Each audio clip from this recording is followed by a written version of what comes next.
What's up, Gunpla modelers? This is Strider Prime bringing you a new edition of Gundam Customs, and today I am going to build this. The high-grade Wing Gundam Zero Honoo from the side story novel of the Gundam Build Fighters animated series. Wow, this is actually a really cool, really detailed kit that I've never seen before. It's basically what would happen if you merge the Build Fighter or the Build Burning Tri with the Wing Zero. The Wing Zero. That is actually my interpretation. Obviously, I did not read the side story that was released, that novel a while back. Somebody will probably end up correcting me, but regardless, this is actually a really good-looking kit. I'm amazed by it. The detail, the wings, the swords. It is badass. Literally badass. This is a kit that I would definitely like to see as the Master Grade. I wouldn't be surprised if somebody's taken the Master Grade version of the Wing Zero and turning it into this. Custom building and scratch building. Maybe they're going to be coming out with resin parts or things like that. But who knows? But I got this guy. And I picked it up at Gundam Planet. For those here in New Jersey, go to Gundam Planet. They have all the Gundam kits you need. But the Honoo, wow. This is pretty nice. Let's review. Let's look at this here. So, already in this image, looks, is a synonymous for badass. Amazing. You don't even know where it starts and where it begins. It can transform, obviously. I may have to pull out one of my old base stands so it's standing up. This kit is about 1,800 yen, so it's like less than 20 bucks. Obviously here it'll be a little bit more due to the time it comes here. But this is cool. I like this. Now, obviously, building this, I will also be building or adding this. The Wing Gundam Zero Honoo custom kit to customize the Honoo even further with its unique parts, which will allow you to add these amazing blades.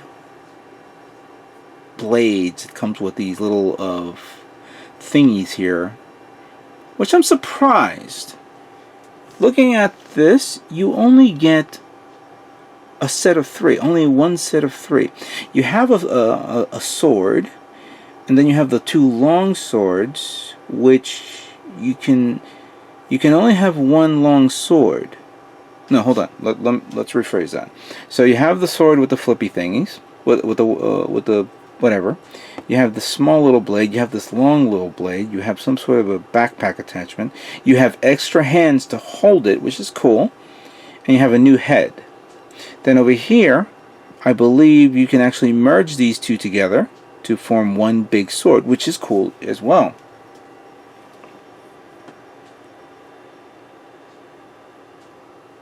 Oh my god. Oh my god. I just had a thought. I'm not gonna tell you what it is, but I gotta flesh it out first before I say it. Alright, so I'm gonna keep my mouth shut on what I'm about to tell you. When we get to during the course of the build, I will show it to you, if it comes out right. So, just had a crazy idea. Anyway, so we're going to be using that to build this. So let's open up the kit and see what we got here.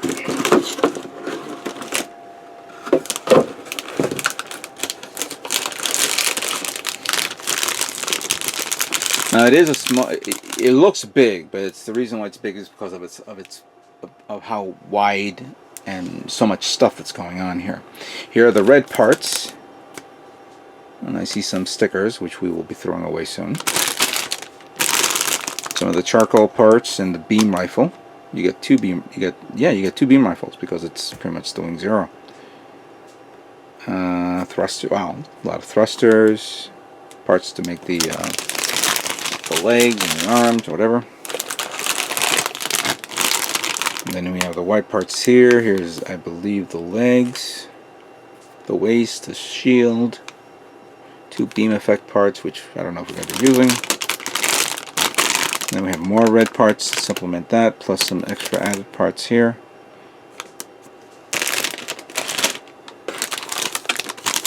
We have these amazing orange parts, which will give it that extra effecty look to it. Just, again, I had a thought, but probably don't have to worry about it. We have a clear green part, more white parts, and more charcoal parts. Sweet.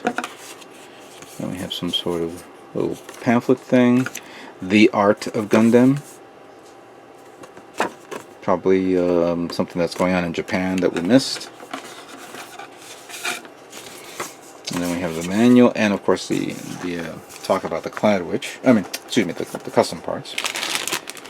Let's put this in the box, and let's review the manual and discuss how to build this.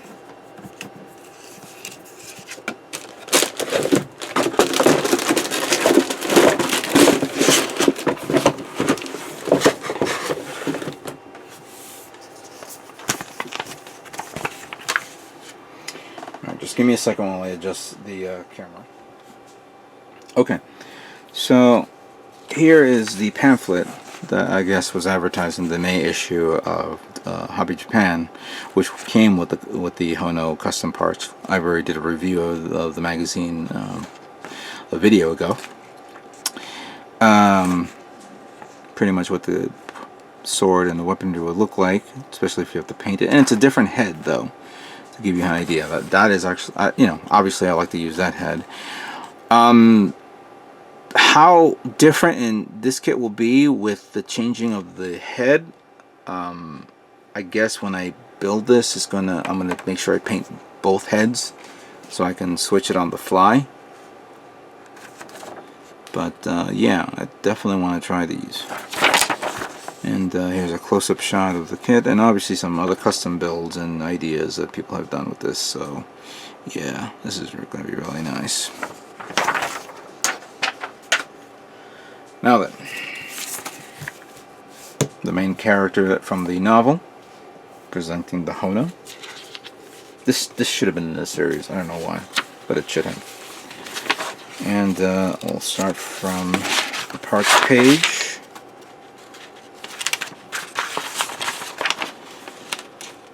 Which we reviewed a few moments ago. The assembly is not as complicated. It pretty much is easy considering it's a high grade. But I see the assembly of the body, followed by the head, the shoulders, the arms, and the assembly of the legs, and then the waist unit, and then the first sword slash wing, and the second sword slash wing, which of course you can hide the thrusters inside, the placement of that, and then the beam rifle itself. I see the stickers that's required to paint the that detail look to it if you want to do that.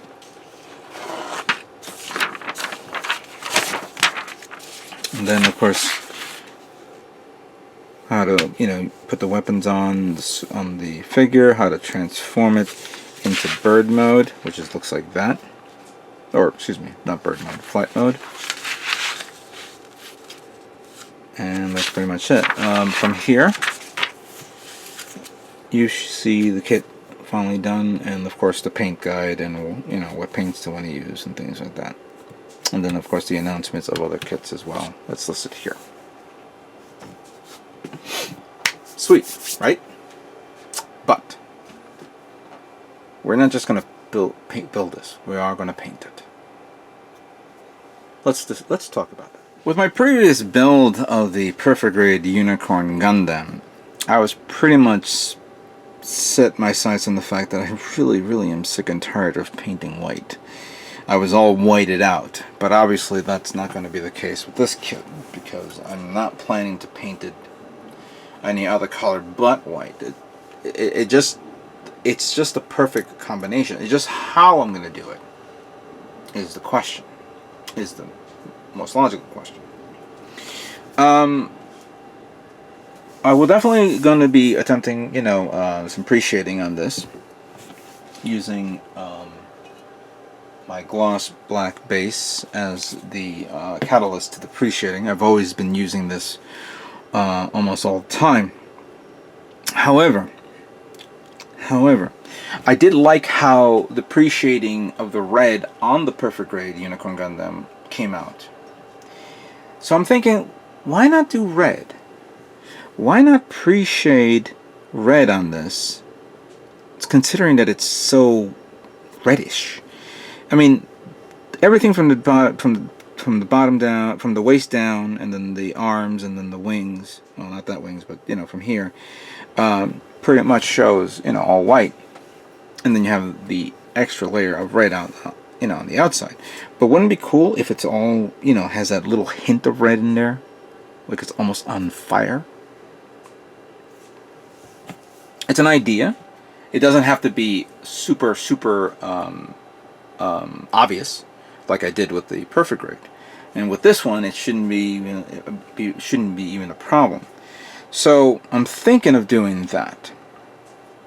And I have very limited red because I have to use a lot of red for a lot of things.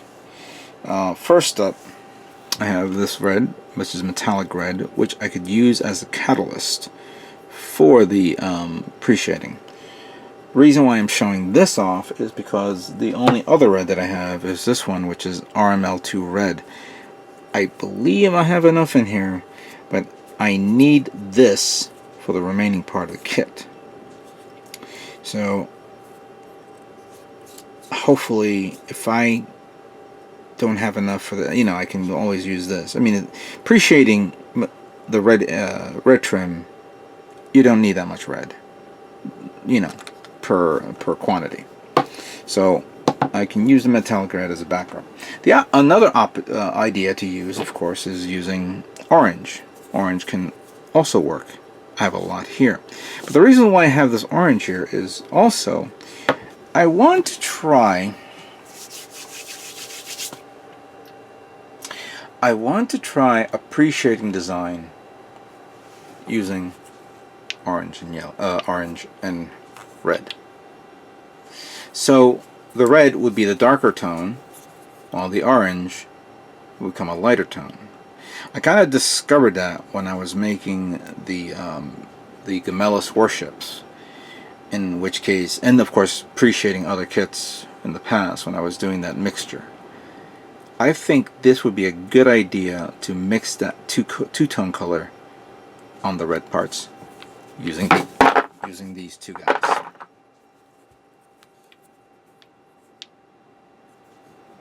Okay, I want to try that. So this is going to be for the red. For the white, there was a choice between, I may decide to use MS White, and I do have another white, but I can't seem to find it. But I also have this one, and I got this from Gundam Planet. Mr. Crystal Color. This is a beautiful pearl color. No, I'm not using it on this. I'm sorry. Doing this would pretty much makes me want to say, alright, you know what, I might as well do it metallic. But doing this on that, maybe not a good idea. So, as much as I'm keen on using this, I'm putting it in the back burner for another kit in the future. So yeah, I'm going to use this one on this. I have enough, especially during the pre-shading portion of this build. Hopefully if I go to the hobby store, I can probably pick up another bottle of red just in case. So I got that done. The silver tips of those blades, I'm not using Alclad. As much as even though I'm using that as a you know, for, well, no, I'm not going to use that for the pre-shading. I could easily use this for the pre-shading because there are thrusters here that you definitely want to do a metallic coating. But I'm going to use this one, Shine Silver. This would be perfect for the blades and the thrusters. I'm going to probably use German gray for the charcoal parts and the beam rifle. The clear parts for the blades and the body. I've had this for a while, and I think this would be a good idea to use it because I think just because you have clear parts on it doesn't look always good. So I'm going to use clear orange to cover it up. It's clear. You'll give it a uniform tone over it. So I think that'll be a good idea. The yellow parts on the beam rifle, if I decide to build a beam rifle for whatever reasons whatsoever, I think I'll end up using an LCAT color. I got a lot of gold, so I might as well use one of those. And I think the last thing would be that neon green, especially in the chest, in the eyes, and in the forehead. Even though it comes with stickers, I have this neon green to use, the fluorescent green. So, what do you think of what I have, and what do you think I am planning to do? Obviously, you can comment and say yay or nay, but this is the path I'm taking. And this is the kit I'm going to build, and hopefully within a week or so, we'll see the outcome of my build. So, let's stop yapping and start building higher grade Wing Gundam Zero Honoo Custom.